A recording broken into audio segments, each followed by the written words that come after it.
বিসমিল্লাহিররহমানিররহিম আলহামদুলিল্লাহ ওয়াসসালাতু ওয়াসসালামু আলা রাসূলিল কারীম ওয়া আলা আলিহি ওয়া আসহাবিহি আজমাইন।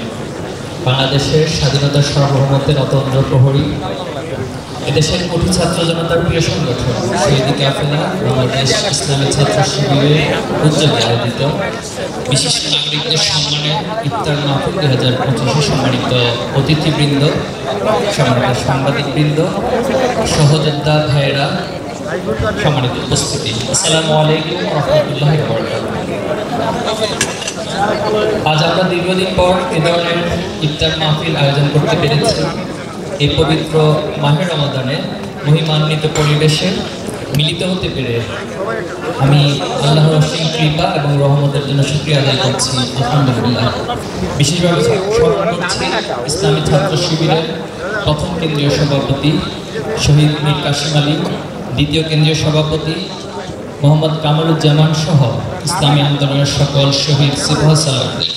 আমি স্মরণ করছি ইসলামী ছাত্র শিবিরের শত শত শহীদ ভাইদেরকে, যারা বাতিলের মোকাবেলায় আল্লাহর এই জমিনে ন্যায় এবং ইনসাফ প্রতিষ্ঠা করার জন্য তাদের বুকের তাজা রক্ত আল্লাহর জমিনে ঢেলে দিয়েছে।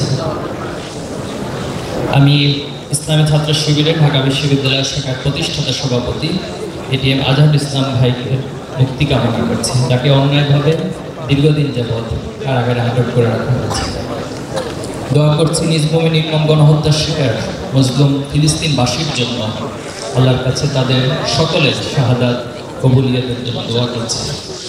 আল্লাহর এই দিনকে বিজয় করতে গিয়ে এবং ফ্যাসিবাদের দমন পীড়নে নানা সময়ে যারা আহত হয়েছেন, মৃত্যুবরণ করেছেন, মহান রাব্বুল আলামিনের কাছে তাদের জন্য দোয়া করছে আল্লাহ তাআলা তাদেরকে সুস্থতা এবং উত্তম জাযা দান করুন, আল্লাহুম্মা আমিন।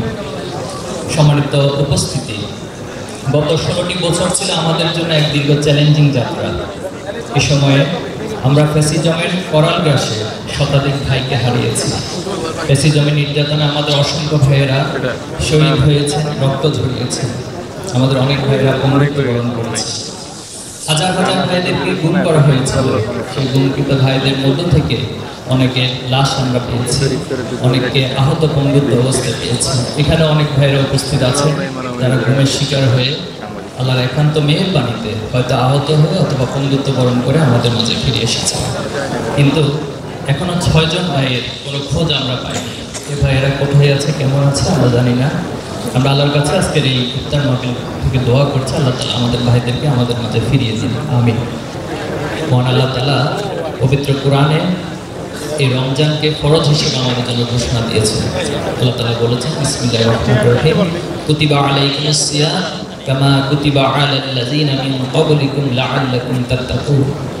এই রমজানের রোজার মাধ্যমে, সিয়াম সাধনার মাধ্যমে মূলত আমাদের মধ্যে আল্লাহর ভয় তৈরি হবে এবং এই সমাজ, এই রাষ্ট্রকে যারা পরিচালনা করবে তারা যদি আল্লাহর ভয়কে ধারণ করতে পারে, নিজের ব্যক্তির মাঝে এবং সামাজিকভাবে তাকওয়ার পরিবেশ তৈরি করতে পারি, তাহলে আমাদের ন্যায় ইনসাফের সমৃদ্ধ বাংলাদেশ গড়ে তোলা সম্ভব হবে।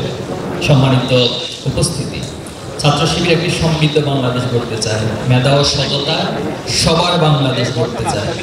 সে যাত্রায় আপনারা আমাদেরকে উপদেশ দিয়ে গাইড করে আপনাদের দোয়ায় আমাদেরকে সামিল রাখবেন, সেই প্রত্যাশা আমরা আপনাদের কাছে রাখছি।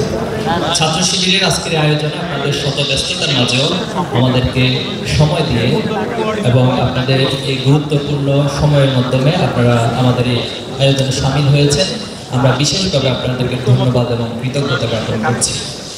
সম্মানিত শিক্ষক মণ্ডলী, জাতীয় নেতৃবৃন্দ, ছাত্র নেতৃবৃন্দ, আইনজীবী, আলেম ওলামা, ডাক্তার, ইঞ্জিনিয়ার, সাংবাদিক, কলামিস্ট, সাংস্কৃতিক ব্যক্তিবর্গ, ব্যবসায়ীবৃন্দ এবং শ্রমিক নেতা সহ যারাই উপস্থিত হয়েছেন, আমরা আন্তরিকভাবে ধন্যবাদ এবং কৃতজ্ঞতা জানাচ্ছি। মহান আল্লাহ তাআলা আমাদের সকল প্রচেষ্টাগুলোকে একমাত্র আল্লাহর দ্বীনের জন্য, এই সমাজের ন্যায় ইনসাফ প্রতিষ্ঠার জন্য কাল কিয়ামতের দিন আমাদের নাজাতের উসিলা হিসেবে কবুল করুন, আমিন। আসসালামু আলাইকুম ওয়া রাহমাতুল্লাহি ওয়া বারাকাতুহু। দেশের পাশে, বিশ্বের সাথে, মেট্রো টিভি।